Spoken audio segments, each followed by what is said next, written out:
విశాఖపట్నంలో ఎన్ఆర్ఐ విద్యార్థి అనుమానాస్పద స్థితిలో మరణించాడు. ఆంధ్ర విశ్వవిద్యాలయంలో చదువుతున్న కొరియా దేశానికి చెందిన లవ్తర్ ఇవాని ఓబింగ్ వైఎంసీఏ హాస్టల్లో ఉంటూ ఎంబీఏ మొదటి సంవత్సరం చదువుతున్నాడు. వైఎంసీఏ హాస్టల్లో డేవిడ్ ఆజారోతో అనే మరో ఎన్ఆర్ఐ విద్యార్థితో కలిసి ఉంటున్నాడు.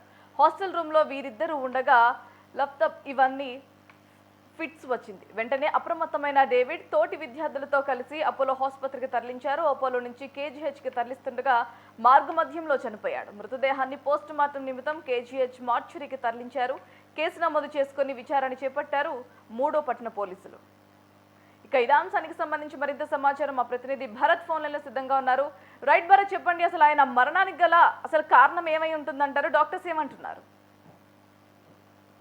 Good morning Bharati. ఆంధ్ర యూనివర్సిటీకి సంబంధించినంత వరకు ఎన్ఆర్ఐ విద్యార్థి మృతి కూడా కలకలం రేపిందని చెప్పుకోవచ్చు. ఆంధ్ర యూనివర్సిటీకి సంబంధించినంత వరకు కూడాను ఆయన ఆఫ్రికా నుంచి వచ్చి ఫస్ట్ ఇయర్ చదువుతున్న విద్యార్థిగా తెలుస్తా ఉంది. దీనికి సంబంధించినంత వరకు తన రూమ్మేట్స్ ఒక్కొక్క విధానంలో చెప్తున్నారు. కడుపు నొప్పి వస్తే హాస్పిటల్కి తీసుకెళ్తే మృతి చెందామని ఒకవైపు చెప్తున్నారు. పోలీసుల నుంచి అయితే మాత్రం తీవ్ర జ్వరం వచ్చింది, జ్వరం కారణంగా అపోలో హాస్పిటల్కి తీసుకెళ్తుండగా మార్గం మధ్యలోనే మృతి చెందారని చెప్తున్నటువంటి తరుణంలో 3వ పోలీస్ స్టేషన్ వాళ్ళు కేసు నమోదు చేసి పూర్తి దర్యాప్తు చేస్తున్నటువంటి సిచ్యువేషన్ కనిపిస్తుంది. మృతుడు 26 సంవత్సరాలుగా ఉన్నటువంటి పరిస్థితి.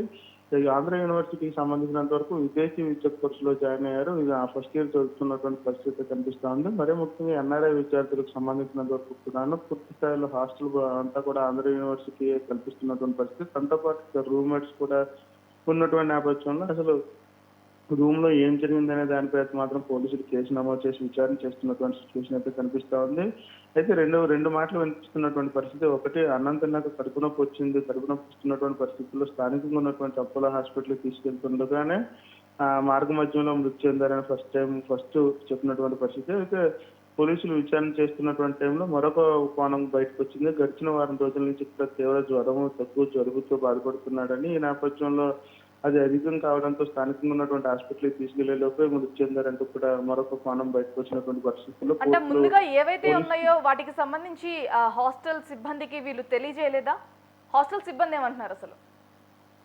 అయితే దీనికి సంబంధించినంత వరకు ఎన్ఆర్ఐ విద్యార్థులకు సంబంధించినంత వరకు హాస్టల్ ఫెసిలిటీ వరకు ఏర్పాటు చేయడం ఉంటుంది. పీజీకి సంబంధించినంత వరకు కోర్సులు కావడంతో వాళ్ళకి వంట కానీ వాళ్ళతో ఉండే సహచరులు కానీ ఎన్ఆర్ఐ విద్యార్థులే తెలుసుకోవాల్సినటువంటి పరిస్థితి. హాస్టల్కి సంబంధించిన మెయింటెనెన్స్కి సంబంధించి వాటిని చెప్తున్నటువంటి కోణంలోనే ఏదైతే గడిచిన 4 రోజుల నుంచి కూడా తీవ్రమైన జ్వరం ఉంటుందంటూ చెప్తున్నటువంటి పరిస్థితిలో హాస్పిటల్కి పంపించాం. ఆ తర్వాత ఏం జరిగింది అనే దానిపై మాకు క్లారిటీ లేదు అంటూ కూడా హాస్టల్కి సంబంధించిన వార్డెన్ చెప్తున్నటువంటి సిచ్యువేషన్ అయితే కనిపిస్తా ఉంది.